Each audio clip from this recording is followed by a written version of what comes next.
Blog ଚ୍ୟାନେଲରେ କିଛି video upload କରିନି ବହୁତ ଦିନ ମାନେ ପାଖାପାଖି ବର୍ଷେ ପରେ ବିତିଗଲାଣି। ତେଣୁ ଏଇଟା ମୁଁ କିଛି ଏଡ଼ିଟ୍ ବି କରିବିନି, ଯାହା ଯେମିତି ଏଇଟାରେ ରେକର୍ଡ଼ ହେଲା ୟାକୁ ହିଁ ମୁଁ ଚ୍ୟାନେଲରେ ପକାଇବି। ଧୀରେ ଧୀରେ ଏଇ ଚ୍ୟାନେଲରେ ମୁଁ ଭିଡ଼ିଓ ଅପଲୋଡ଼ କରିବି, କାହିଁକିନା ମୋ ମେନ୍ ଚ୍ୟାନେଲ ଯେଉଁଟା ଆମର ଅଛି ଏଜୁକେସନାଲ୍ ଚ୍ୟାନେଲଟା, ତା ଉପରେ ମୁଁ ବେଶୀ ଟିକେ ଦୃଷ୍ଟି ଦେଉଥିଲି, କାହିଁକିନା ମନିଟାଇଜେସନ୍ ପାଇଁ ପୁରା ଚେଷ୍ଟା ମୁଁ କରୁଥିଲି।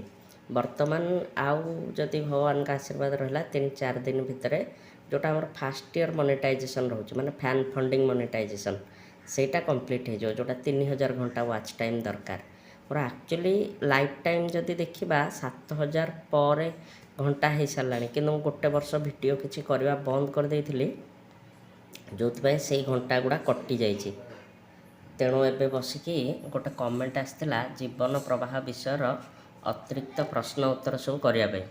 ତ ସେ ଯେଉଁ ଜୀବନ ପ୍ରବାହ ବିଷୟଟା ଏଇଟା ରହିଲା ବହି ତା'ର, ଆଉ ଏଇଠି କମ୍ପ୍ୟୁଟର, ଏଇଠି ଆକୃତି ସଫ୍ଟୱେର୍ ଖୋଲା ହେଇଛି, ସେଇଠି ମୁଁ ବସିକି MS ୱାର୍ଡ଼ରେ ଟାଇପ୍ କରୁଛି ହେଲା।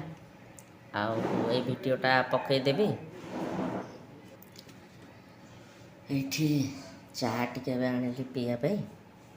ପିଲାମାନେ ତମେ ଯଦି ଦେଖୁଛ ତାହେଲେ ଜମା ଚା ପିଇବନି, ବୁଝିଲା। ଚା ଟିକେ ଭଲ ନାହିଁ, ମୁଁ ଟିକେ ପିଇ ଦେଉଛି।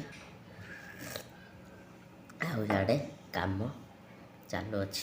ଏଇ ଭିଡ଼ିଓଟା ଖାଲି ପକାଇବି ମୁଁ ଏଇଥିପାଇଁ ଯେ ଏବେଠୁ ମୁଁ ଏଇ ଚ୍ୟାନେଲରେ ଏଇ ଭିଡ଼ିଓ ଅପଲୋଡ଼ କରିବି। ସେଥିପାଇଁ ଏଇ ଚ୍ୟାନେଲଟାକୁ ବି ସବସ୍କ୍ରାଇବ୍ କରିକି ରଖ। ସବୁ ଜିନିଷ ଏଇଠି ମୁଁ ତୁମମାନଙ୍କୁ କହିବି। ଆଉ ମୁଁ ଯାହା କିଛି କାମ କରୁଛି ଏମିତିକା, ସେଗୁଡ଼ା ବି ତୁମେ ଦେଖିପାରିବ। ପିଲାମାନଙ୍କ ପାଇଁ ବି ମୋତେ ଭାବୁଛି ସୁବିଧା ହେବ, କାହିଁକିନା ଗାର୍ଡ଼େନିଂ ଥିଲା ଏଇ ଚ୍ୟାନେଲଟା, ତାକୁ ଟିକେ ଚେଞ୍ଜ କରିବି ବୋଲି ଭାବିଛି। ଦେଖାଯାଉ କ'ଣ ହେଉଛି। ଆଉ ବ୍ଲଗ୍ ତ ଅପଲୋଡ଼ କରୁଥିଲି, ବାକି ଦେଖିବା। ହଉ।